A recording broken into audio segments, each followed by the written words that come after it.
the sky, you cannot see a butterfly. Look through the window, realize all you see is for you and I. In your dreams, through the nights, every moment that passes by, look to the heavens, hands spread wide, thanking Allah the Most High. There is no God but Allah, Muhammad is His messenger. Assalamu alaikum. How are you? Alhamdulillah. Welcome back to another episode of New Muslim Guide. May Allah reward you for watching these episodes, and may He allow us to benefit. In this episode, inshallah, we're going to talk about purification and prayer. Many people, when they come to Islam, they don't understand that they should purify themselves for prayer every day. And purification is a main factor in Islam. The Almighty Allah commanded us to purify ourselves inwardly and outwardly. Inwardly from sinning, from doing evil actions, from any impurity that may affect our hearts, and outwardly from anything that is considered impure. And we will talk about that inshallah. But first I'd like to introduce our guest for today. That is Brother Sam, who will give us some points and highlight about how he felt when he first came to Islam and he was told that he needs to purify himself. Assalamu alaikum. Walaikum salam, Rayan. How are you doing, Brother Sam? Very good, very good. Alhamdulillah. So when you first came to Islam, they told you you need to perform ghusl, and that is to bathe yourself, correct?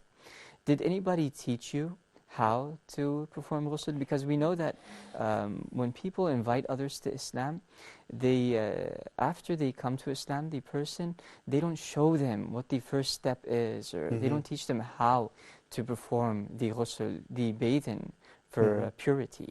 Could you share with us some details about that? Well, it was the same for me. No one was there to tell me exactly what to do. So I was able to get some literature from the Islamic Education Foundation and read directions with photos, and I was able to learn like this. It's so important to be able to go to God not only with a clean heart and a clean mind, but also with a pure body. With a pure body and a pure soul as well. Yes. Let's help the viewers understand, especially the new Muslims or the non-Muslims who are considering coming into Islam. Let's help them understand how it is when they come into Islam in regards to purifying themselves.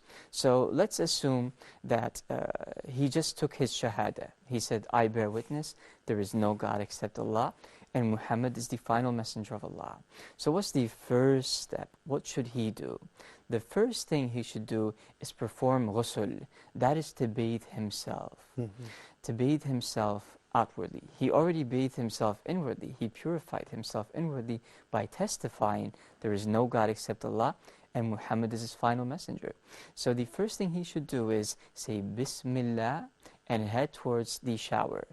And there are two different ways of purifying yourself completely, the entire body.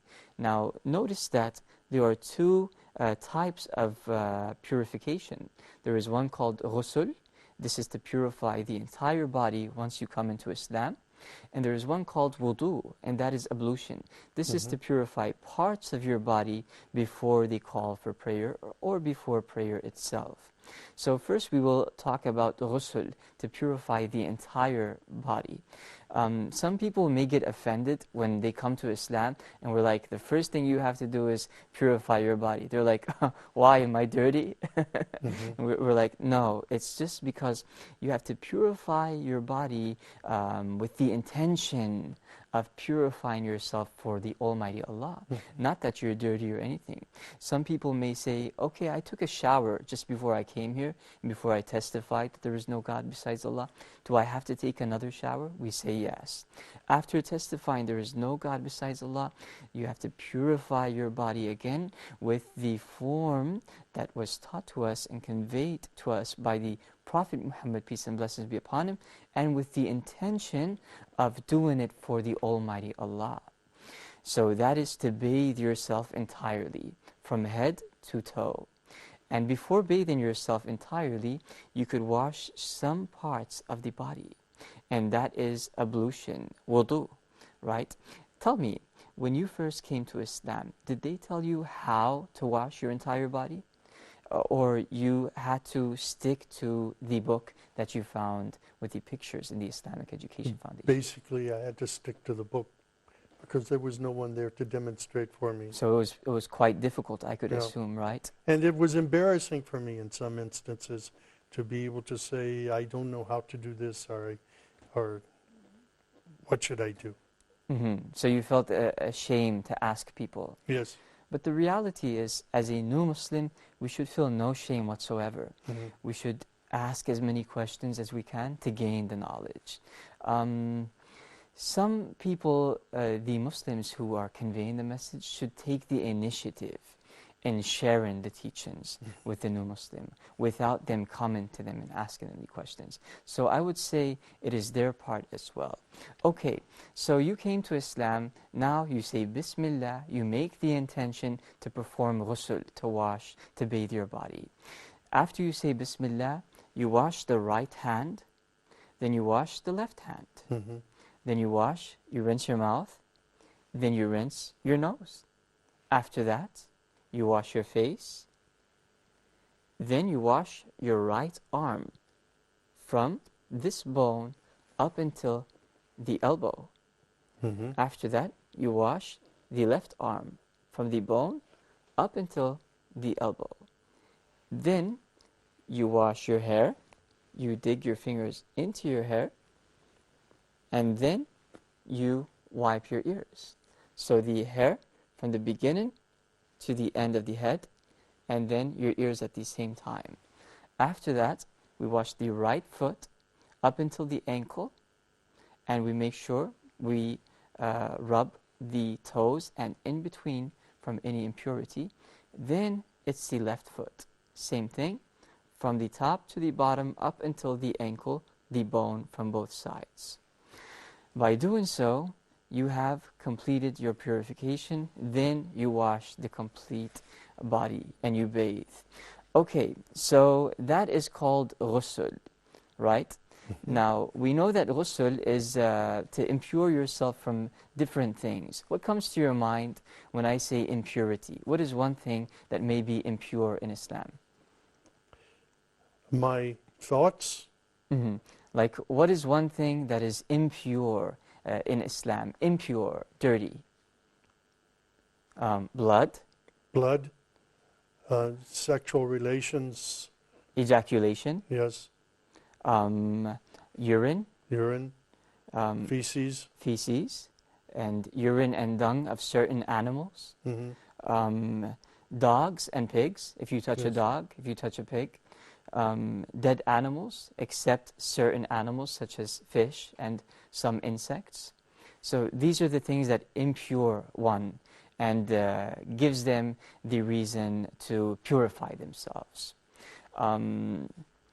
Now, what was your reaction when they told you you have to wash your certain parts of the body before the prayers? Well, I had understood that this was part of Islam prior to saying the Al-Shahada, but I didn't understand how to do it. And I read about this in the new Muslim guide that I received from Islamic Education Foundation. Did you feel that it's going to be a difficult task for you to wash all these parts of the body five times a day? Of course, it's not necessary to do it 5 times a day if you've maintained your cleanliness before God. Good. So what are the things that nullify your ablution? Not going to the bathroom or to the toilet. Okay, so going to the bathroom between nullifies. prayers. Okay. Sometimes it's not necessary. And of course, abstaining from certain, not touching certain animals or not eating certain foods. Not sleeping? Not sleeping. Being conscious? Being conscious awake? at all times. not passing wind. Yes. When you pass wind, you have to redo the Yeah. ablution. Entering the bathroom, you have to redo the ablution. Yes. If you use the toilet. Touching certain animals, Yeah. you have to redo your ablution. But if you don't do any of this, if you don't pass wind, you don't use the toilet, you don't touch the animals, and all of these things, then you don't have to redo your ablution. Correct. You could pray your daily prayers with the same ablution. Yes. And this happens with a lot of the Muslims. They are able to manage themselves between the prayers, not to go to the bathroom because they don't need the bathroom. Why? Because they manage their food. They're on a certain the way diet. they drink and the way they eat. Great. So these are the things that nullify the wudu.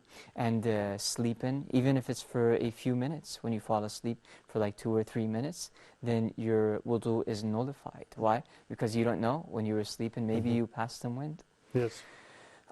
Great. These are good points that we mentioned. And we also talked about ghusl, that is to perform the complete bathing, and wudu, that is partial bathing, to wash parts of your body.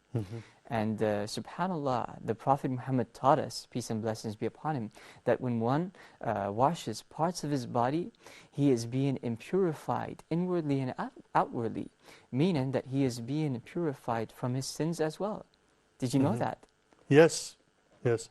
It was interesting to me, though, to understand that when water is not available, when one is walking in the desert and water is not available, that you can complete the wudu without water. And my sponsor taught me this, Dr. Safi Kaskas, that this is also possible.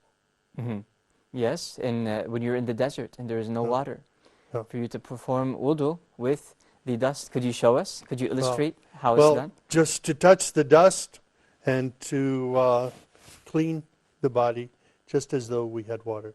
Okay, but not to clean the whole body, right? No. Just to clean the face and the arms.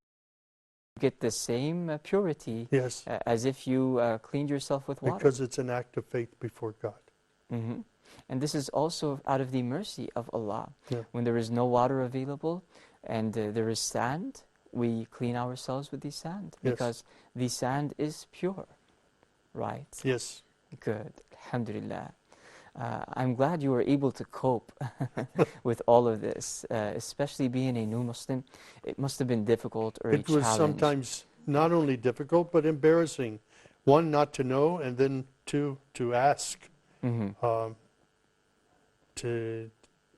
are many things I've had to admit that I just don't know. I need help, and I'm afraid to ask. The New Muslim Guide is very valuable in helping new Muslims accomplish their faith. Good. All right. So we're going to conclude this segment of the episode with that. We talked about purification. We will be back after the break and we will talk about the importance of prayer, inshallah. There is no God but Allah. Muhammad is his messenger. Go ahead, Ya Shu'aib. Recite from ayah number 16 to 26. Yeah, okay. أعوذ بالله من الشيطان الرجيم ولقد خلقنا الإنسان ونعلم ما توسوس به نفسه ونحن أقرب إليه من حبل الوريد المتلقيان عن اليمين وعن الشمال قعيد ما يلفظ من قول إلا لديه رقيب عتيد جاءت سكرة الموت بالحق ذلك ما كنت منه تحيد ونفخ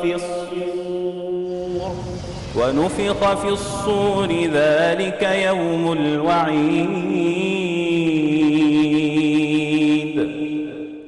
وجاءت كل نفس معها سائق وشهيد لقد كنت في غفلة من هذا فكشفنا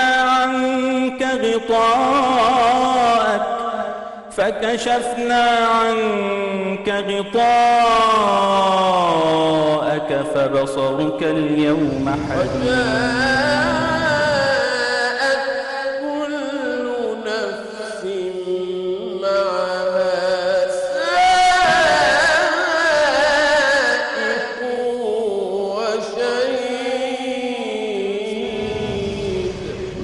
Sent from Allah to an angel, then to man.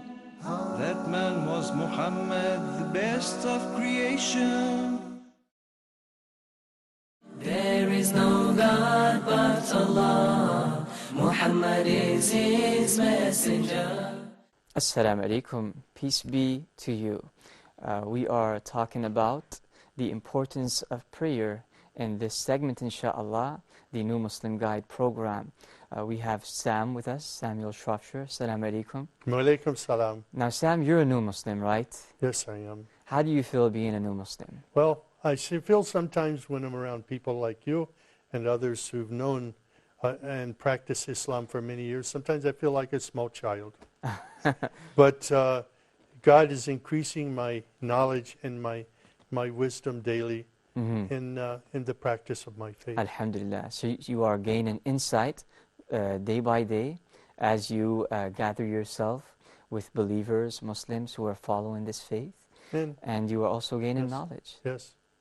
And through study of the Quran, the Hadith, Good. but also observing my friends around me and trying to accomplish what they're doing. So to have mentors, to have teachers, people who could guide you around. Very important. So it's not all about studying from a book. You need somebody to actually practically show you how to worship the Almighty Allah. Yes. You need somebody to remind you. You may miss something out from the book, right? And somebody comes to you and speaks to you with emotion that gets into your heart more than what you read in the book sometimes. So that's a good piece of advice we could share with the new Muslims who are watching this program, inshallah. You said that when you converted to Islam, you were witnessing the Muslims praying. You attended the mosque, the masjid, and you saw the Muslims praying, and that inspired you to revert to Islam. What is the impression you got when you saw them praying these daily prayers? I wanted to know what they were saying, and I wanted to know how they were feeling, and what was the intention of their prayers. I didn't understand this. But as I read, as I memorized the sounds of the first surah, and began to understand what each word meant, my heart was transformed, my mind was transformed, and I saw that prayer 5 times a day was very important to Allah. You felt it was like building a connection with Allah. Yes, It's yes. like, it's a form of getting closer to Allah. That can be done alone, but it's more inspiring when it's done together with In other congregation, yeah. How did you used to pray as a non-Muslim? Sort of sporadically.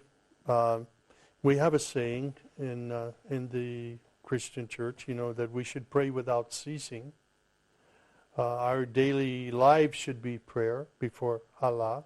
And I tried to do that, but it wasn't done seriously. It wasn't done punctually. Was there any... wasn't done in combination with others. Was there any kneeling down, prostration? In one church that I attended, yes, there was prostration. But I didn't see this worked out in their lives on a regular daily basis, on a timeline. I see. However, with the Muslims? With the Muslims, I was there 5 times a day in the mosque. Down the street, I would hear the call to prayer. I would hear Shafiq calling us to prayer, and I would drop everything and go. MashaAllah.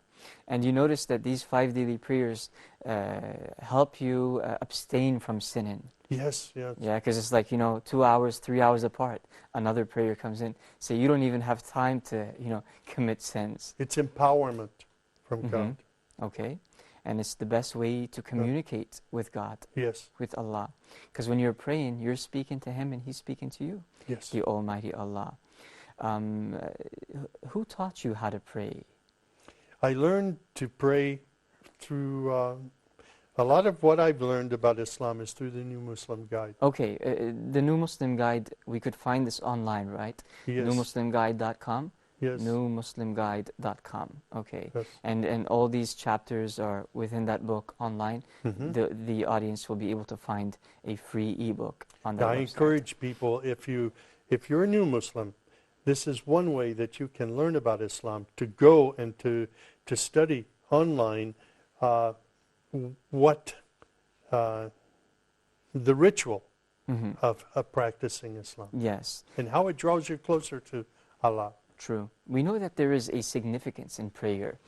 Besides it taking you away from sin or building a communication with the Almighty Allah, we know that prayer, these 5 daily prayers, when it's done in the right way, following its conditions, and having your heart in attendance, in presence as you are praying, we know that it brings light to the face, right?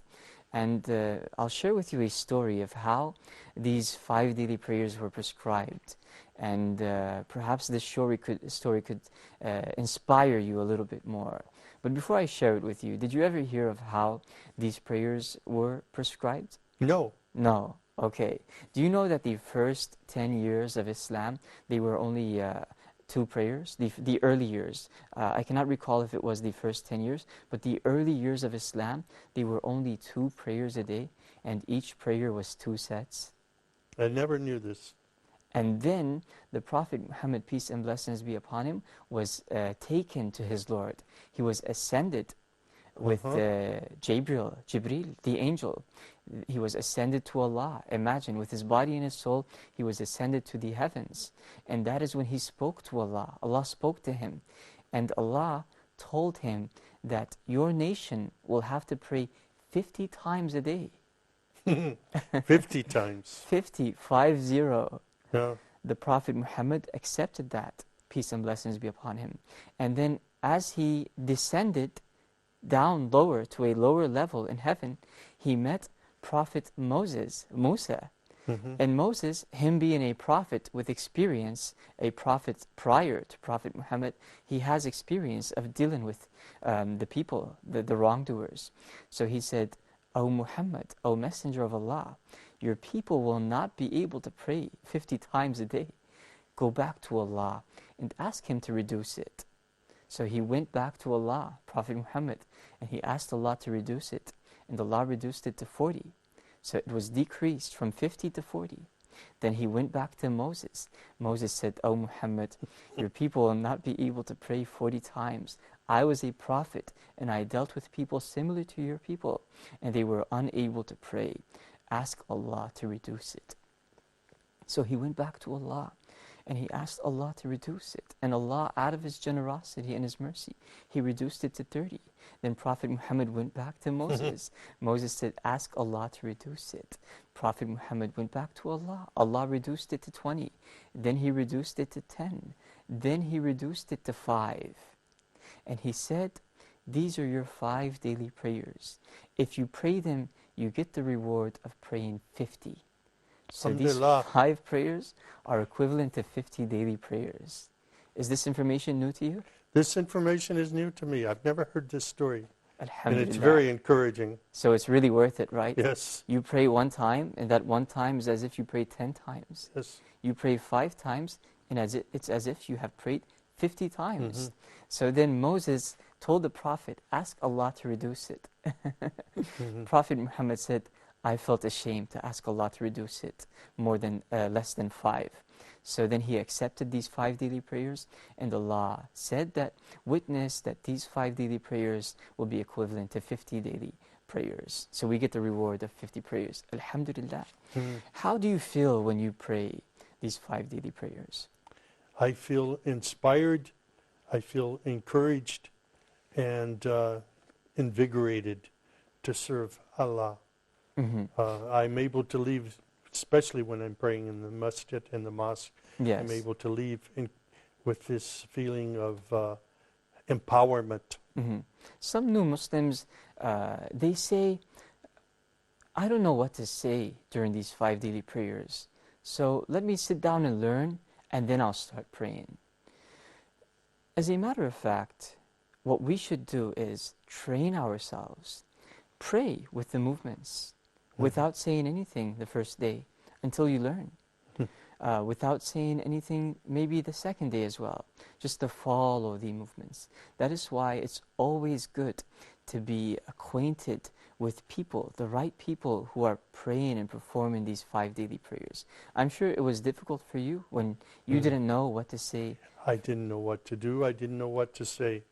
But I started learning, sitting next to Amo Hassan. Mm-hmm.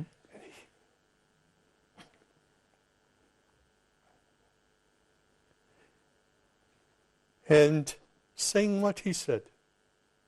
And beginning to do what he did. And I was so blessed. And sometimes he would put his arm around me and say, Brother Sam, do this, do that. This was an encouragement to me. I was blessed. I have brothers around me at Taqwa Mosque, and they're this way to me. They're not afraid to correct me or to encourage me or to teach me. And my other means, of course, is Islamic Education Foundation. Alhamdulillah. So you feel very peaceful when you go to the mosque and you see Ammu Hassan and the rest of your mentors teaching you and training you Yes. and correcting your mistakes. Yes. Alhamdulillah. Every day learning something new. That encourages you to do more. Yes. What is your advice for a new Muslim who doesn't know how to pray? Get connected with a mosque where you have brothers and there who are able to direct you. Mm-hmm. The other is go online to New Muslim Guide and study. And you can learn to pray on your own. Okay. And at the same time, memorize what should be said in the prayer. Yes. We know Memory that- is very important. Exactly. Memorizing parts of the Quran, doing it, I was 66 when I came to Islam. MashaAllah. And it was very difficult to memorize. And to learn to read Arabic is very difficult. I could imagine. So I'm still learning. I'm still trying. I want to be a good Muslim. Mhm. I want to honor Allah through my actions and through my behavior. So this is a learning process. It's not easy. It requires patience. It requires much patience. And it requires the patience of others around you, Mhm. the brothers who are teaching you. What if a new Muslim were to lose his mentor? Let's say a mentor was with him for like 2 weeks, 3 weeks, then he lost his mentor. I would go and sit with others who are able to teach me. I look for them. I search them out. Mm-hmm. This is very important. Don't be afraid. Don't be ashamed to ask for help. Mm-hmm. I see. And praying 5 times a day change your life? Yes. When I know that it's expected of me. Uh-huh. And, as a Christian, prayer was something that you do or you don't do, and you don't think about too often. Unless you're confronting a problem, then you cry out to God from the foxhole, we say. Yeah. But to learn to discipline yourself and to pray 5 times a day was very good for me. It teaches you discipline. It teaches you time management. It teaches you how to organize yourself. And it says something about the importance of prayer to Allah. Great. Alhamdulillah. I think with this talk, we possibly inspired the viewers, the non-Muslims, to start praying on time, to understand the importance of prayer, and to be affected by prayer, to feel the presence, to have your heart present when you are praying to the Almighty Allah. Keep learning how to pray and don't stop, and be very patient along the way. May Allah bless you, and we thank you for watching this episode. Until next time, inshallah, this is your brother Rayan Arab. Wassalamu alaikum wa rahmatullahi wa barakatuh.